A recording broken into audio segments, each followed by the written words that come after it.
మందిర విరాళాలపై భయంకరమైన నిజాలు బయటకొస్తున్నాయి. విచారణ జరుగుతున్న కొద్దీ అవినీతి బాగోతాలు బయటపడుతున్నాయి. Ayodhya trust general secretary Champat Rai రాజీనామా చేశారు. ఆయన డ్రైవర్ను పోలీసులు అరెస్ట్ చేశారు. అయోధ్య అక్రమాలకు సంబంధించి మొత్తం 7గురిని పోలీసులు అరెస్ట్ చేశారు. సిట్ నివేదిక అందిన తర్వాత చర్యలు తీసుకుంటామని సీఎం యోగి ఆదిత్యనాథ్ చెప్పారు. అసలు దేవుడి సొమ్ము కాజేయడం ఏంటి? అయోధ్య రామాలయంలో అసలు ఏం జరుగుతోంది?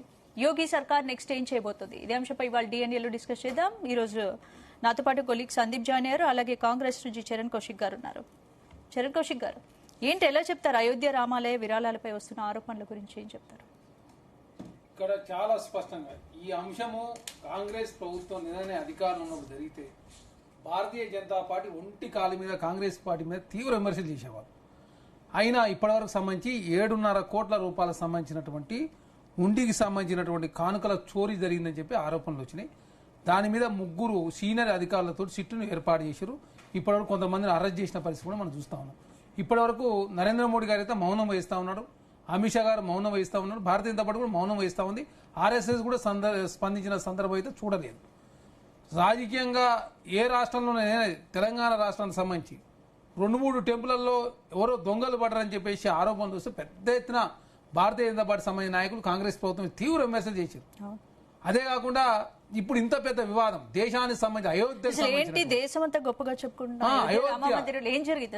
అయోధ్యకు సంబంధించిన అంశము గతంలోనే ఇన్ టైంలో సనాతన ధర్మంలో భాగమైనటువంటి టెంపుల్ సంబంధించిన ఓపెనింగ్ కూడా ఓన్లీ అదేవిధంగా ఎలక్షన్ల కోసం వాడుకుంటారని చెప్పేసి పెద్ద ఎత్తున వివాదాలు వచ్చినాయి. అదే కాకుండా సనాతన ధర్మానికి సంబంధించి ఎవరైతే ఫాలో అయ్యే వాళ్ళు ఎవరైతే పీఠాధిపతులు వ్యతిరేకించిన సందర్భం కూడా మనం చూసినాం. ఆ సందర్భంగా కూడా అయోధ్య ఉన్నటువంటి ప్రాంతంలో భారతీయ జనతా ఫజియాబాద్ లో ఓడిపోయిన పరిస్థితి కూడా మనం చూసినాం. వారణాసిలో నరేంద్ర మోడీ గారు మెజారిటీ తగ్గిన పరిస్థితి కూడా మనం చూసినాం. అదే కాకుండా ఉత్తరప్రదేశ్ లో భారతీయ జనతా పార్టీ సంబంధించిన సీట్లు కూడా తగ్గిన పరిస్థితి మనం చూసినాం. 63 స్థానాలు భారతీయ జనతా పార్టీ తగ్గినటువంటి పరిస్థితి కూడా మనం చూసినాం. కానీ ఏకంగా ఉండికి సంబంధించిన ఇంత పెద్ద వివాదం, దాని పేరు మీద భారతీయ జనతా పార్టీ చాలా సంవత్సరాల కాలం పాటు రాజకీయం చేసి దేశవ్యాప్తంగా 2 ఎంపీల నుంచి, అదే వాజ్పేయి గారు 2 సార్లు ప్రధానమంత్రి, నరేంద్ర మోడీ గారు 3 సార్లు ప్రధానమంత్రి, భారతదేశంలో చాలా రాష్ట్రాల్లో భారతీయ జనతా పార్టీ అధికారులు ఉన్నది, చాలా రాష్ట్రాల్లో కోయిలేషన్లో ఎన్డీఏ ప్రభుత్వాలు ఉన్న పరిస్థితి మనం చూసినాం. అయోధ్య రాముడి పేరు మీద రాజకీయం చేసిన భారతీయ జనతా పార్టీ ఇంత పెద్ద ప్రజలకు సంబంధించిన సెంటిమెంట్ కావచ్చు, సనాతన ధర్మానికి సంబంధించినటువంటి అంశం వచ్చినప్పుడు ఎందుకు భారతీయ జనతా పార్టీ మౌనం అయిందో. రౌడీలు అక్రమార్కులపై ఉక్కుపాదం మోపే యోగి ఆదిత్యనాథ్, యూపీ సీఎం యోగి ఆదిత్యనాథ్ అయోధ్య విషయంలో ఎందుకు ఫెయిల్ అయ్యారు అనుకోవచ్చు ఇక్కడ? ఎస్ సార్, ఇప్పుడు భారతీయ జనతా పార్టీ దీన్ని మొత్తం దేశవ్యాప్తంగా ఓన్లీ రాజకీయాలకు మాత్రం వాడుకుంటూ ప్రజల యొక్క సెంటిమెంట్ తోడు వాడుకునే ప్రయత్నమే తప్ప వాళ్ళకి చిత్తశుద్ధి లేదని చాలా స్పష్టంగా నిర్ధారణ అయింది. ఇక్కడ భూముల అంశం సంబంధించి కూడా వివాదాలు వచ్చినాయి. ఉండికి సంబంధించినటువంటి విరాళాలకు సంబంధించి వివాదం వచ్చింది. అదే కాకుండా ఉండికి సంబంధించి కానుకలు చోరీకి సంబంధించి కావచ్చు, ఏకంగా ట్రస్ట్ చైర్మన్ రాజీనామా చేసే పరిస్థితి వచ్చినప్పుడు మీరు సిట్ విచారణ కాదు సిబిఐ విచారణ చేయాల్సిన అవసరం ఉంటుంది.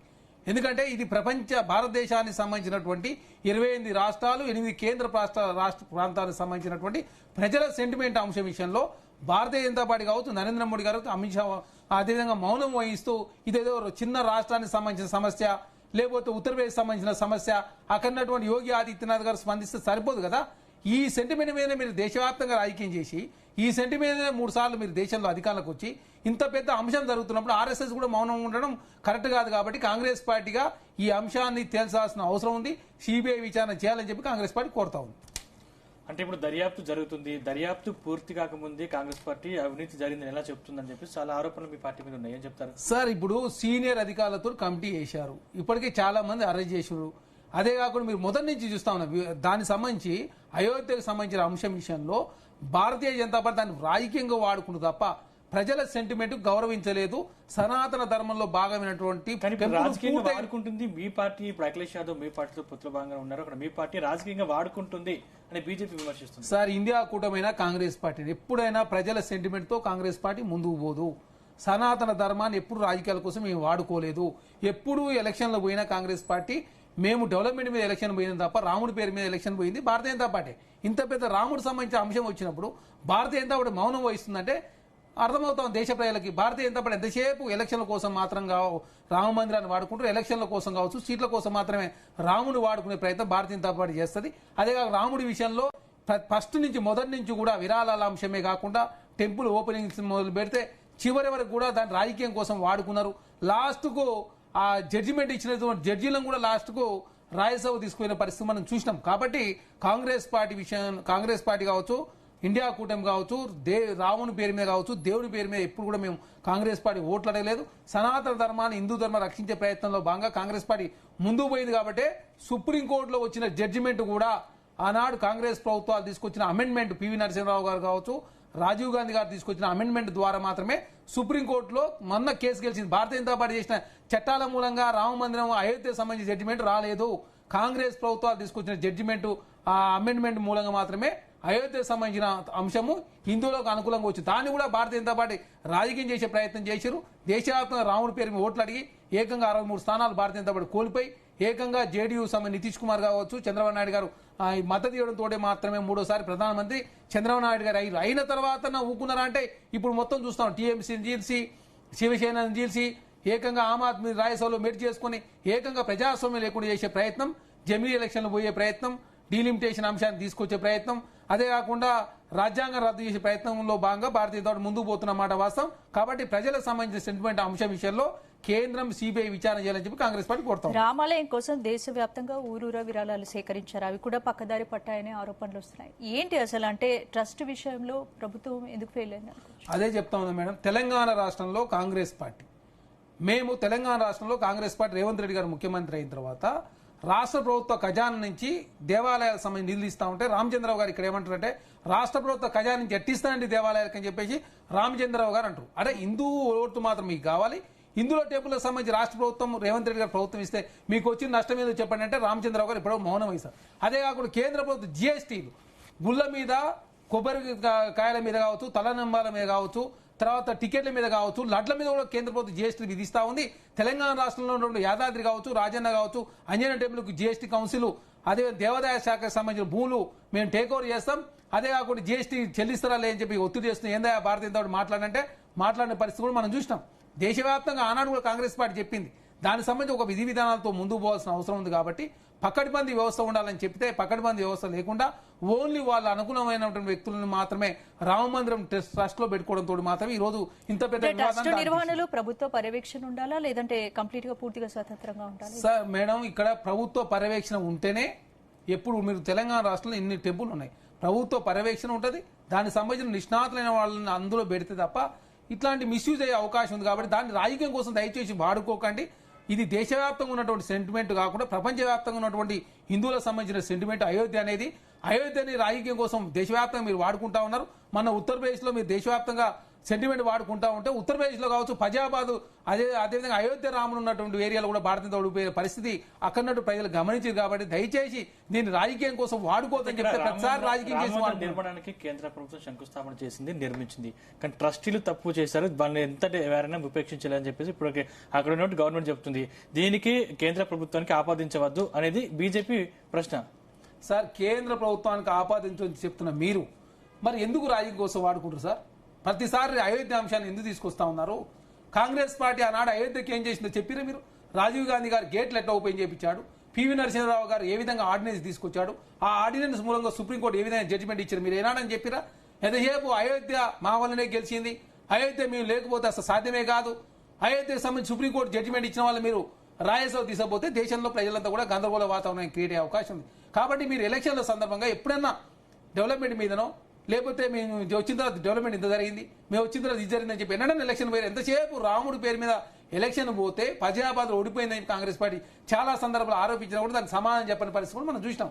కాబట్టి హిందువుల సెంటిమెంట్ ను భారతీయ ప్రతి సందర్భంలో దేశవ్యాప్తంగా వాడుకునే ప్రయత్నం జరుగుతూ ఉంది. కాబట్టి హిందువులకు సంబంధించిన మనోభావాలకు సంబంధించిన అంశం విషయంలో ఎందుకు కేంద్ర ప్రభుత్వం మౌనం వహిస్తుందో చాలా స్పష్టంగా చెప్పాల్సిన అవసరం ఉంది. భారతీయ జనతా పార్టీ కావచ్చు, ఆర్ఎస్ఎస్ కావచ్చు స్పందించాల్సిన అవసరం ఉంది. కాబట్టి సిబిఐ విచారణ చేయాలని కాంగ్రెస్ పార్టీ కోరుతా ఉంది. ఇప్పుడు స్పష్టంగా చెప్పండి చరణ్ కౌశిక్ గారు, రాజకీయంగా వాడుకుంటుంది ఏ పార్టీ? భారతీయ జనతా పార్టీ, మేము కాదు. ఎందుకంటే మళ్ళీ వచ్చే సంవత్సరంలో ఎలక్షన్స్ ఉన్నాయి, అక్కడ ఖచ్చితంగా అఖిలేష్ యాదవ్ కి ఎట్లాగైనా ఓట్లు కాపాడే ఉద్దేశంతో, బీజేపీ ప్రభుత్వాన్ని గద్దెదించే ఉద్దేశంతో ఇప్పుడు రాజకీయంగా వాడుకుంటుంది అని కాంగ్రెస్ పార్టీని మేమీ విమర్శించింది కదా సార్. మేము రాజకీయం కోసం వాడుకునే వాళ్ళం అయితే ఎప్పుడు కూడా కాంగ్రెస్ పార్టీ ఎప్పుడు సనాతన ధర్మం, హిందూ ధర్మాలు ఇన్ని సంవత్సరాల కాలం పాటు ఈ దేశంలో సుభిక్షంగా ఉన్నాయంటే అది కాంగ్రెస్ పార్టీ మాత్రమే. భారతీయ జనతా పార్టీ తక్కువ చేసి ఎక్కువ ప్రచారం చేసుకొని దేశవ్యాప్తంగా భారతీయ జనతా పార్టీ స్ట్రెంథన్ చేసుకుంటూ దేశవ్యాప్తంగా భారతీయ జనతా పార్టీ అధికారులు తీసుకొచ్చే ప్రయత్నం వారు ముందుకు పోతా ఉన్నారు. ఒక రాష్ట్రం పోయేమో బీపీ తినమంటారు, ఇంకో రాష్ట్రంలో బీపీ వ్యతిరేకిస్తారు. ఒక రాష్ట్రంలో పోయి మీరు మహబూబా ముఫ్తీ గారితో జమ్మూ కాశ్మీర్లో పొత్తు పెట్టుకున్నారు, నార్థన్ స్టేట్ పోయి బీపీ తినమంటారు. భారతదేశం బీపీ ఎగుమతి రెండో స్థానం ఎట్టుందో చెప్పామే, భారతదేశం వ్యతిరేకం కదా, మరి మీరే వ్యతిరేకం, భారతీయ జనతా పార్టీ వ్యతిరేకం, నరేంద్ర మోడీ గారు వ్యతిరేకం కదా. భారతదేశం ఎందుకు బీపీ ఎగుమతిలో రెండో స్థానం ఉంది? అందులో గుజరాత్ సంబంధించిన వాళ్ళు మొత్తం హిందువులు ఎట్లున్నారో చెప్పండి, భారతీయ జనతా పార్టీ మౌనం వచ్చిన పరిస్థితి కూడా మనం చూసినాం. కాబట్టి ప్రతిసారి రాజకీయం చేసే ప్రయత్నం భారతీయ జనతా పార్టీ చేస్తుంది తప్ప ఇప్పుడైతే కాంగ్రెస్ సిట్ పార్టీ విచారణకు చేయదు. ఆదేశించింది కదా, దర్యాప్తు పూర్తి కాకముందు తీర్పులు ఇవ్వడం సరైంది కాదు కదా. ఎలాగో సిట్ విచారణకు ఆదేశించింది కదా, విచారణ వచ్చే వరకు వెయిట్ చేయాల్సిన అవసరం. మేడం, ఇక్కడ ప్రజలకు సంబంధించిన గందరగోళం వాతావరణం నెలకొన్నది. ఉత్తరప్రదేశ్ సంబంధించిన అంశం కాదు ఇది.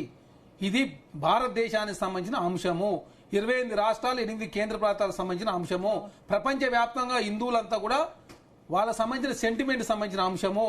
కాబట్టి ప్రధానమంత్రి అమిత్ షా, ఆర్ఎస్ఎస్ చీఫ్, తర్వాత భారతీయ జనతా పార్టీ జాతీయ అధ్యక్షుడు స్పందించాల్సిన సందర్భం. అదే దాన్ని వదిలిపెట్టి ఏకంగా యోగి ఆదిత్యనాథ్ స్పందించి సిట్టేస్తే ఎట్లా విచారణ పూర్తవుతుంది? దానికి సంబంధించి ప్రజలలో మనోభావాలు దెబ్బతింటాయి కదా. కాబట్టి హిందువుల సెంటిమెంట్ మీద రాజకీయం చేసిన మీరు హిందువుల సెంటిమెంట్ గౌరవించే ప్రయత్నంలో భారతీయ జనతా ముందుకు పోతలేదు. కాబట్టి మీరంతా స్పందించాలని చెప్పి కాంగ్రెస్ పార్టీ కోరుతా ఉంది. అంటే ఇప్పుడు సిబిఐ కావచ్చు, లేకపోతే ఈడీ కావచ్చు, లేకపోతే ఇంకా వేరే ఇతర సంస్థలు కావచ్చు, కేంద్ర ప్రభుత్వ ఆధీనంలో ఉన్నాయని చెప్పేసి చాలా విమర్శలు ఉన్న పరిస్థితి కనిపిస్తోంది. ఇప్పుడు ఈ అంశం కూడా అంటే నిగ్గుతేలే అవకాశం ఉంది. ఇప్పుడు కేంద్ర ప్రభుత్వం చేతిలో ఉంది కాబట్టి ముందుకెళ్లే అవకాశం ఉందా ఈ అంశం? సార్, ఇక్కడ చాలా స్పష్టంగా సిబిఐ మీద నిర్ణయ ఆరోపణలు ఉన్నాయి. 25 మంది సిబిఐ కేసుల వల్ల భారతీయ జనతా పార్టీలో చేరితే 23 మందికి సంబంధించిన కేసులు స్లో అయిన మాట వాస్తవం. అదే కాకుండా చాలా మంది ఈడీ సిబిఐ కేసుల వల్ల భారతీయ జనతా పార్టీలో సెల్టర్ తీసుకుంటా ఉన్నారు. అట్లా చెప్పుకుంటే చాలా మంది అజిత్ పవార్ గారిని మొదలు పెడితే అదే అశోక్ చౌహాన్ వరకు చాలా మంది ఉన్నారు.